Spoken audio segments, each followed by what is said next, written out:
Jadi kalau kita bicara tentang keadilan, bagaimana yang lemah kita bantu. Kalau dalam bahasa syariah itu yang disebut menggunakan zakat, wakaf. Pada dasarnya mereka yang mampu harus menggunakan kemampuannya, karena di dalam setiap rezeki dan harta yang kamu dapatkan ada hak orang lain. Tidak ada hak orang lain. Caranya hak orang lain itu diberikan, ada yang melalui zakat, ada yang melalui wakaf, ada yang melalui pajak. Dan pajak itu kembali kepada yang membutuhkan. Apa perbedaan antara zakat dan pajak di dalam Islam? Sebelum masuk ke inti pembahasan, kita perlu memahami terlebih dahulu perbedaan mendasar antara zakat dan pajak. Zakat adalah kewajiban syar'i yang memiliki aturan baku di dalam Islam, baik dari segi jumlah, penerima, maupun cara pembayarannya. Zakat ini diwajibkan atas orang muslim yang memenuhi syarat tertentu dan harus diberikan kepada 8 golongan mustahiq atau penerima zakat yang telah disebutkan di dalam Al-Quran surah At-Taubah ayat 60. Penjelasannya adalah innamas shadaqatu lil fuqara'i wal masakini wal 'amilina 'alaiha wal mu'allafati qulubuhum wa fir riqabi wal gharimin wa fi sabilillahi wa ibnis sabil. Itu adalah 8 golongan yang disebutkan di dalam Al-Quran.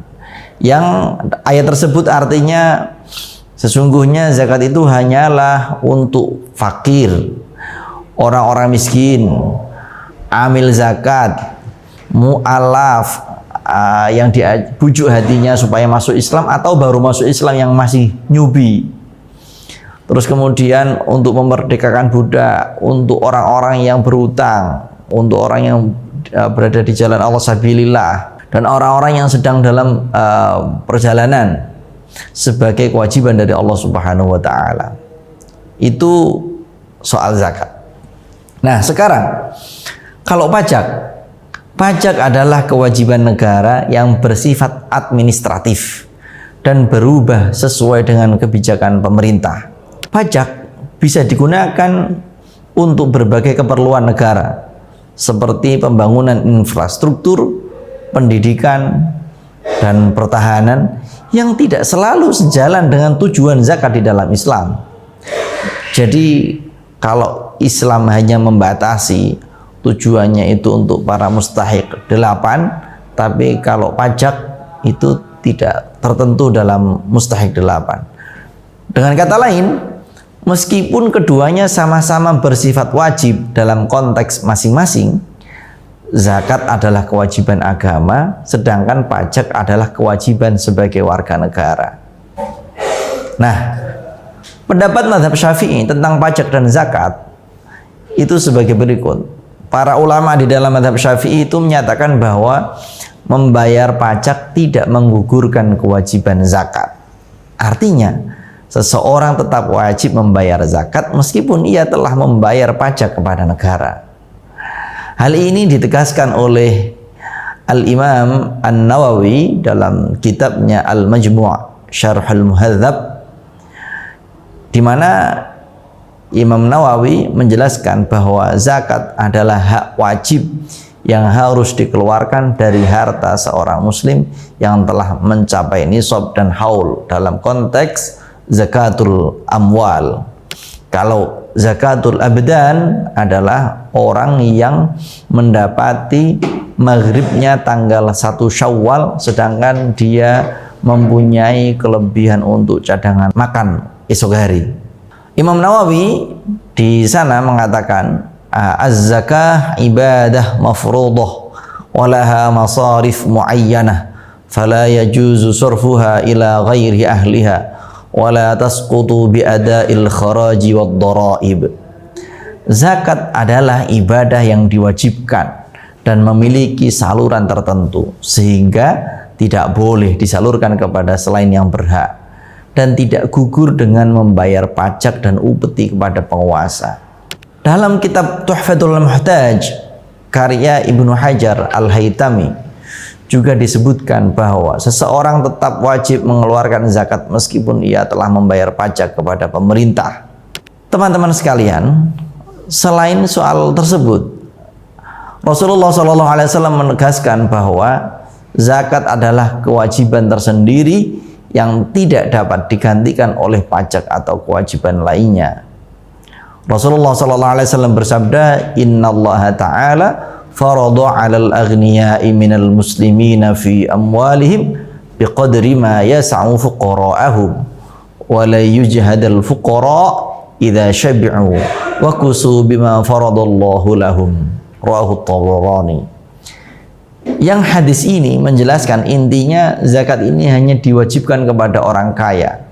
Sedangkan kalau pajak tidak pandang bulu, orang kaya maupun miskin, yang penting dia memenuhi aturan kewajiban membayar pajak, maka dia harus membayar pajak.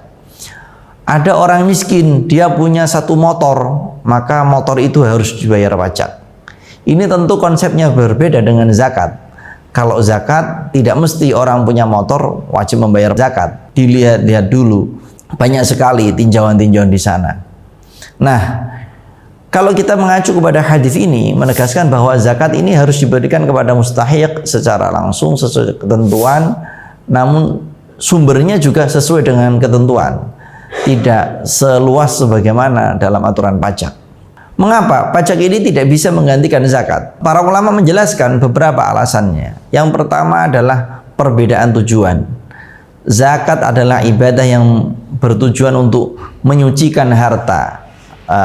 Khudh min amwalihim shadaqatan tudahhiruhum wa tuzakkihim biha wa shalli alaihim. Salah satunya adalah untuk tathhir. Sedangkan pajak adalah kewajiban negara yang digunakan untuk kepentingan umum, tidak ada misi untuk membersihkan jiwa, membersihkan harta, membersihkan mustahik, tidak ada. Yang berikutnya, soal pendistribusian, ini terdapat perbedaan. Kalau zakat harus disalurkan kepada 8 golongan mustahik, 8 golongan penerima yang telah dijelaskan di Al-Quran tadi, sementara pajak digunakan untuk berbagai kepentingan yang tidak selalu persis dengan 8 mustahik. Bisa untuk membangun jembatan, bisa untuk membangun jalan, bisa untuk menggaji para pegawai, dan lain sebagainya. Berikutnya, kewajiban syar'i. Zakat ini merupakan perintah dari Allah Subhanahu wa taala yang wajib ditunaikan oleh setiap muslim yang hartanya memenuhi syarat tertentu dan tidak bisa digantikan dengan pajak. Bagaimana dengan jizyah? Jizyah ini tidak masuk ke pajak, tidak masuk ke zakat. Kalau jizyah ini dalam konsep negara Islam adalah suatu harta yang harus dikeluarkan oleh kafir dhimmi. Sedangkan di Munas Banjar dulu sudah dibahas bahwa konsep sebagai negara bangsa tidak ada istilah kafir harbi, kafir dhimmi dalam konteks Indonesia seperti sekarang ini. Oleh karena itu jizyah pada masa sekarang itu juga tidak berlaku. Nah, dari penjelasan ini kita dapat menyimpulkan bahwa membayar pajak tidak menggugurkan kewajiban zakat dalam mazhab Syafi'i. Zakat tetap wajib ditunaikan oleh muslim yang telah memenuhi syarat meskipun sudah membayar pajak. Pajak dan zakat memiliki perbedaan dalam tujuan, distribusi, dan ketentuannya di dalam Islam. Pendapat ini diperkuat oleh dalil dari Al-Quran, hadis maupun kutubus salaf minal madhhabis Syafi'i.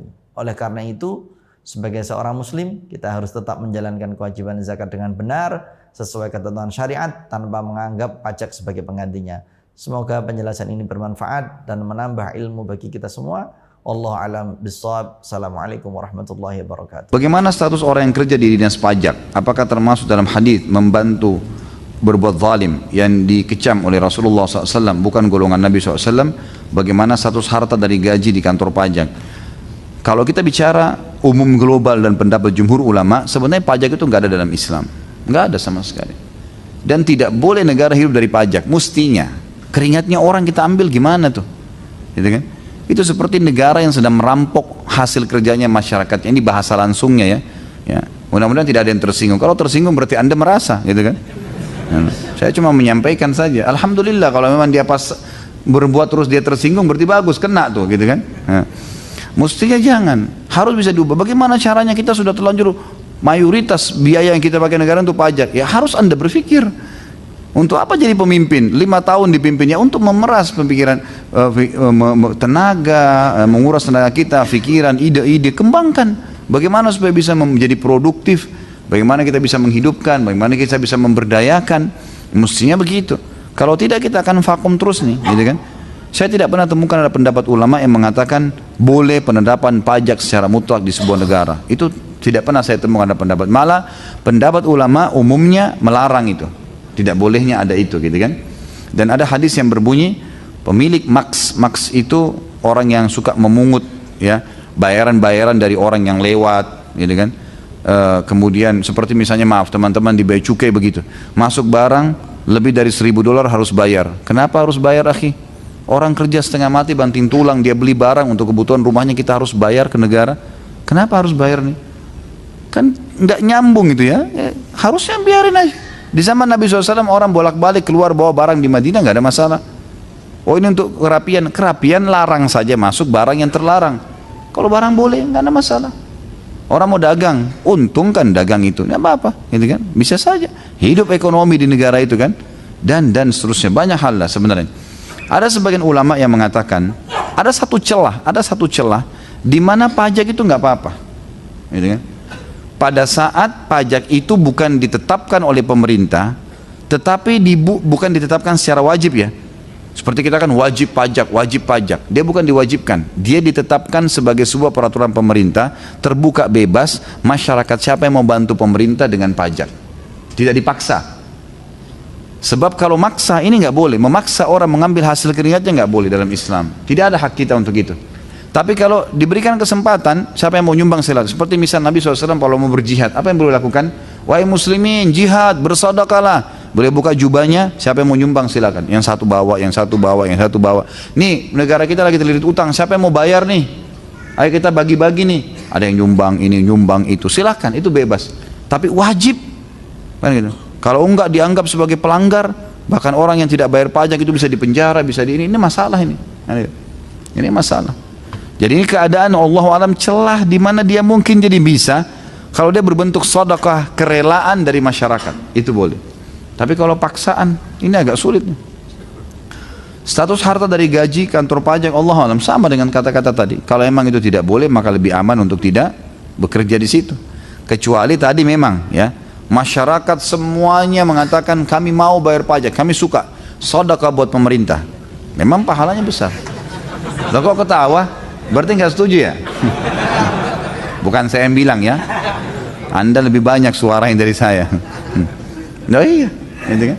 Kalau memang masyarakat bilang kami mau bayar demi untuk perbaikan infrastruktur lah, apalah, APBN lah dan segalanya, oke silakan, sedekah, bebas, pahalanya besar memang, karena jalan itu jadi amal jariah, pembangunan apa jadi amal jariah, memang begitu, gitu kan?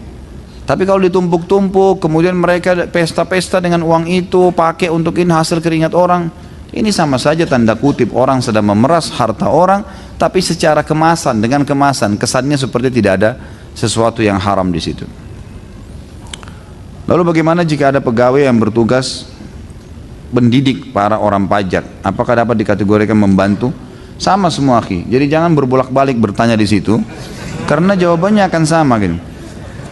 Kalau ada sesuatu yang haram dalam agama, Anda kalau bertanya kepada orang yang bertakwa sama Allah, ini haram nih, dari samping kah, dari bawah kah, haram, selesai. Jangan lagi tanya, zina itu haram, haram memang, sudah haram sampai situ. Anu Ustadz kalau cuman begini, kalau cuman begitu, haram.